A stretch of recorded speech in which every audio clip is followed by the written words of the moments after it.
सियाना गवे गाना रे तोरे खातिर दीवाना।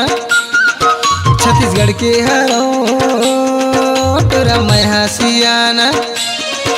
अरे रवि शंकर मोरे नाम हवे गोरी कलाकारी मोरे काम हवे टूरी। रवि शंकर मोरे नाम हवे गोरी कलाकारी मोरे काम हवे।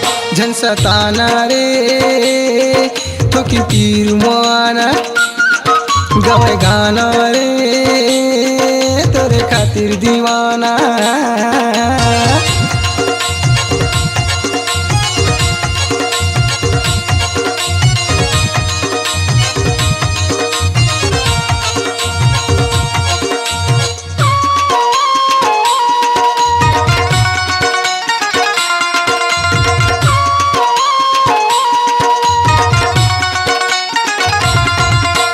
बन के भौरा मोर तरानी जिंदगी में मोर आए।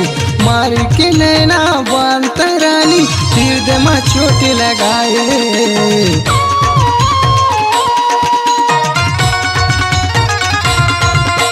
बन के भौरा मोर तरानी जिंदगी में मोर आए।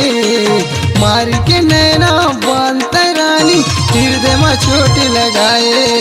अरे रवि शंकर मोरे नाम हवे गोरी कलाकारी मोरे काम हवे टूरी।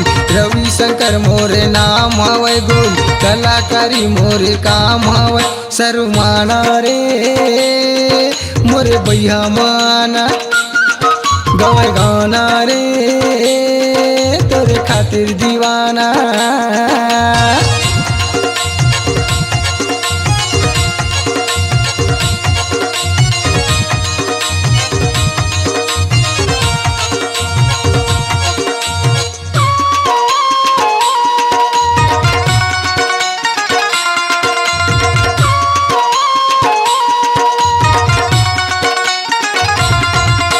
नन्नपन के मोरे संग संग वारे कहीं हवस हो गई।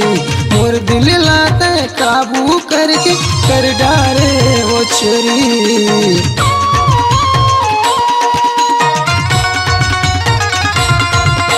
नन्नपन के मोरे संग संग वारे कहीं हवस हो गोरी। मोर दिल लाता काबू करके कर डारे वो छोरी। अरे रवि शंकर मोरे नाम हवे टूरी कलाकारी मोरे काम हवे गोरी। रवि शंकर मोरे नाम हवे टूरी कलाकारी मोरे काम हवे। कहाँ पाऊँ रे तोला दूर न जाना गवे गाना रे तोरे खातिर दीवाना। गवे गाना रे तोरे खातिर दीवाना। छत्तीसगढ़ के हरो टूरा मैं हसियाना। अरे रवि शंकर मोरे नाम हवे गोरी कलाकारी मोरे काम हवे टूरी। रवि शंकर मोरे नाम हवे गोरी कलाकारी मोरे काम हवे। झन सताना रे ठोकी तीर मुआना गवे गाना रे तोरे खातिर दीवाना। गवे गाना रे तोरे खातिर दीवाना। छत्तीसगढ़ के हरो टूरा मैं हसियाना।